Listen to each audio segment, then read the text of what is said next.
दोस्तों, आज की सुपर फास्ट लाइफ में टाइम की वैल्यू बहुत ज्यादा है। इसलिए कहा जाता है टाइम इज मनी। और इसी टाइम को ट्रैफिक जैम जैसी और दूसरी तरह की समस्याओं से बचाने के लिए बैलगाड़ी से लेकर एरोप्लेन, बुलेट ट्रेन जैसे परिवहन के साधनों का आविष्कार हुआ।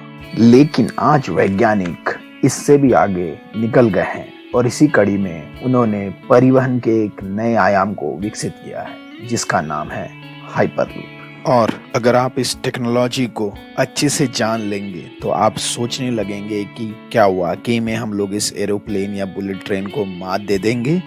सो hello friends, welcome to my channel छोटी मगर मोटी बातें। और आज हम बात करने वाले हैं हाइपरलूप टेक्नोलॉजी पे। दोस्तों, सरल शब्दों में कहूँ तो हाइपरलूप टेक्नोलॉजी परिवहन का एक ऐसा माध्यम है जिससे कि आप एक जगह से दूसरी जगह पे चंद मिनटों में पहुंच जाएंगे। इसको समझते एक छोटे से एग्जाम्पल से। मान लीजिए आपको मुंबई से दिल्ली का सफर करना है।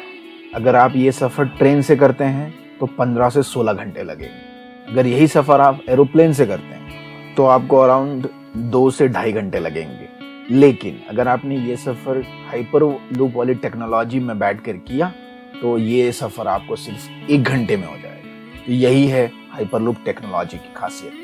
ये बहुत फास्ट है, सुपरसोनिक स्पीड से। देखिए दोस्तों, हम जिन गाड़ियों में सफर करते हैं वो हो सकती है हमारी पर्सनल कार, वो हो सकता है ट्रेन या एरोप्लेन। कुछ भी गाड़ी जिसमें हम लोग सफर करते हैं उनमें 2 मेन समस्याएं होती हैं जिसकी वजह से वो धीरे चलती हैं। पहला है फ्रिक्शन, जिसे कहते हैं घर्षण, और दूसरा है एयर रेजिस्टेंस, हिंदी में जिसे कहा जाता है हवा का प्रतिरोध।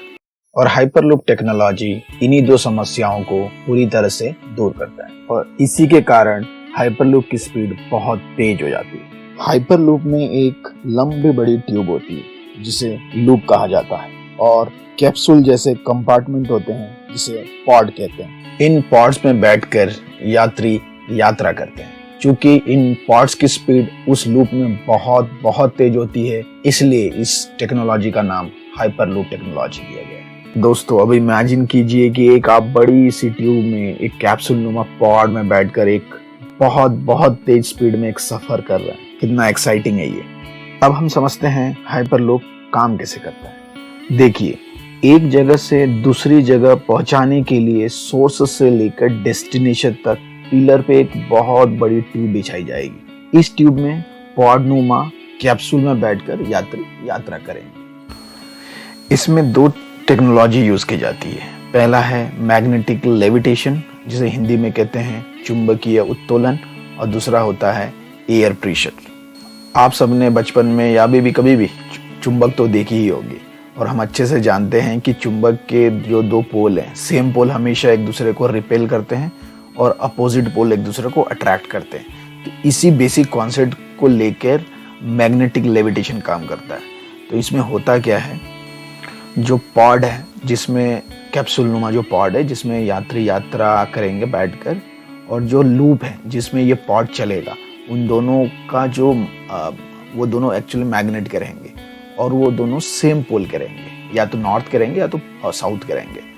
तो जब ये पॉड उस लूप से गुजरेगा, क्योंकि दोनों मैग्नेट के हैं और सेम पोल के हैं, तो वो एक दूसरे से टकराएंगे नहीं, या बोल सकते हैं वो एक दूसरे से चिपकेंगे नहीं।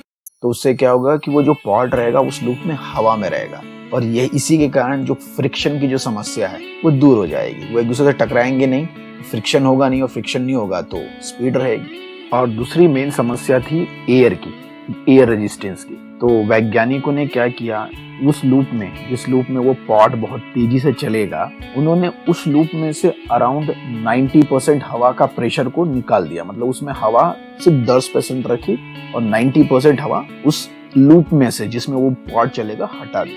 इससे क्या हुआ कि जो एयर रेजिस्टेंस की जो प्रॉब्लम थी वो सॉल्व हो गई। देखिए, उस लूप में अराउंड 90% एयर को साइंटिस्टों ने हटा दिया। तो अगर कोई भी पॉड उसमें चलेगा तो उस पे एयर का कोई रेजिस्टेंस ही नहीं आएगा, और नहीं आएगा तो फास्ट भागेगा। तो दोस्तों, यही दोनों कॉन्सेप्ट या टेक्नोलॉजी बोल लें, मैग्नेटिक लेविटेशन और एयर प्रेशर, उस हाइपरलूप टेक्नोलॉजी में यूज किए जाते हैं। तो होता क्या है कि आप थोड़ी सी भी एनर्जी उस पॉड में देंगे, उस पॉड को देंगे, तो बहुत तेजी से उस लूप में दौड़ने लग जाएगा, बहुत फास्ट वे में। या हम यूं कह ले कि आप अपना थोड़ा सा भी धक्का दे देंगे उस अपने हाथ से उस पॉड को उस लूप में, तो तेजी से भागेगा, क्योंकि उस पॉड पे ना ही फ्रिक्शन का कोई इफेक्ट आएगा और ना ही एयर रेजिस्टेंस का। और ये पॉड उस लूप में इतना फास्ट चलेगा कि ये एरोप्लेन की स्पीड को भी मात दे देगा। इसकी स्पीड लगभग 1200 किलोमीटर पर आवर की होगी और यही एक बहुत बड़ी क्रांति है। और दोस्तों यही बेसिक कॉन्सेप्ट है हाइपरलूप टेक्नोलॉजी का। दोस्तों ये जो हाइपरलूप की जो टेक्नोलॉजी है ओपन सोर्स टेक्नोलॉजी है। ओपन सोर्स का मतलब होता है कोई भी कंपनी, कोई भी व्यक्ति इस टेक्नोलॉजी में अपने नए नए आइडियाज दे के इस टेक्नोलॉजी में इम्प्रूवमेंट करके अपना बना सकता। ओपन सोर्स होने के कारण बहुत सारी कंपनीज इस टेक्नोलॉजी को दुनिया तक पहुंचाने में दिन रात इस पे लगी हुई है, जैसे कि HTT, वर्जिन हाइपरलूप वन, एरिवो, ट्रांसपॉड और बहुत सारी कंपनीज।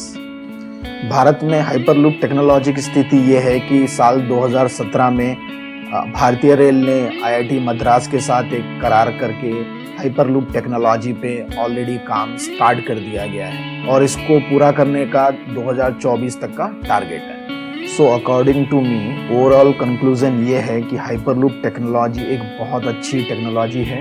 ये हमारी परिवहन व्यवस्था को एक नया आयाम देगी, जिससे कि हमारे समय की बहुत बचत होगी। तो दोस्तों आप लोगों को क्या लगता है, क्या ये टेक्नोलॉजी हमारे लिए बहुत शानदार टेक्नोलॉजी होगी? अगर हाँ तो प्लीज़ कमेंट करके बताएं, और अगर आपको ये वीडियो अच्छा लगा हो तो प्लीज़ मेरे इस चैनल को सब्सक्राइब कीजिए। जय हिंद, जय भारत।